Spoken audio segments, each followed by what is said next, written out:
আসন্ন বিশ্বকাপ বয়কটের ঘোষণা দিয়েছে ইরান। চলমান পরিস্থিতিতে বিশ্বকাপের অংশ নেওয়ার পরিস্থিতিতে নেই বলে জানিয়েছে ইরানের ক্রীড়ামন্ত্রী আহমাদ ডোনিয়ামাল।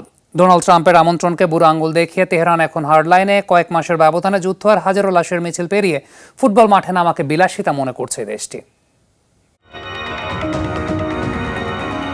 মধ্যপ্রাচ্যের যুদ্ধের রেশ পড়েছে ফুটবল মাঠেও।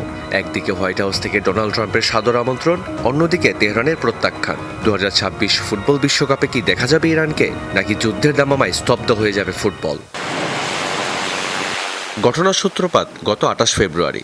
ইসরায়েল ও যুক্তরাষ্ট্রের যৌথ হামলায় ইরানের সর্বোচ্চ নেতা আলী খামেনি নিহতের খবর পুরো বিশ্বকে নাড়িয়ে দেয়। এরপরই পাল্টা হামলায় উত্তাল হয়ে ওঠে মধ্যপ্রাচ্য। বাহরাইন থেকে কুয়েত মার্কিন ঘাঁটিগুলোতে আছড়ে পড়েছে ইরানের মিসাইল। আর এই যুদ্ধের মাঝেই প্রশ্ন ওঠে, ইরান কি আদৌ যাচ্ছে বিশ্বমঞ্চে? জল্পনার অবসান ঘটালেন খোদ ইরানের ক্রীড়ামন্ত্রী আহমাদ ডোনিয়ামাল। সাফ জানিয়ে দিলেন, যখন আকাশ জুড়ে বারুদের গন্ধ, তখন ফুটবল নিয়ে ভাবার বিলাসিতা ইরান করতে পারে না। বিশেষ করে যুক্তরাষ্ট্র ও ইসরায়েলের সাথে ইরানের সাম্প্রতিক রক্তক্ষয়ী সংঘাতের ছায়া এখন খেলার গ্যালারিতেও। তাদের সিদ্ধান্ত পরিষ্কার, বিশ্বকাপ বয়কট।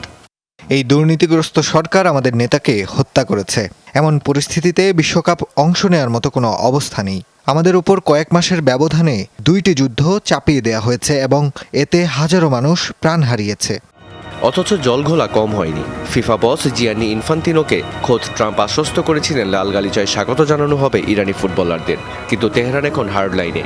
কয়েক মাসের ব্যবধানে যুদ্ধ আর হাজারো লাশের মিছিল পেরিয়ে ফুটবল মাঠে নামাকে বিলাসিতা মনে করছে দেশটি। ইরান যদি শেষ পর্যন্ত সরে দাঁড়ায়, তবে বদলে যাবে বিশ্বকাপের পুরো সমীকরণ। গ্রুপ বিন্যাস থেকে শুরু করে সূচি সবই পড়বে হুমকির মুখে। ফিফার নিয়ম অনুযায়ী বড় অঙ্কের জরিমানার মুখেও পড়তে হতে পারে তাদের। তবে তেহরানের সাফ কথা, মানচিত্র যেখানে রক্তাক্ত, সেখানে ফুটবল গৌণ। রিয়ান রাফতি, যমুনা স্পোর্টস।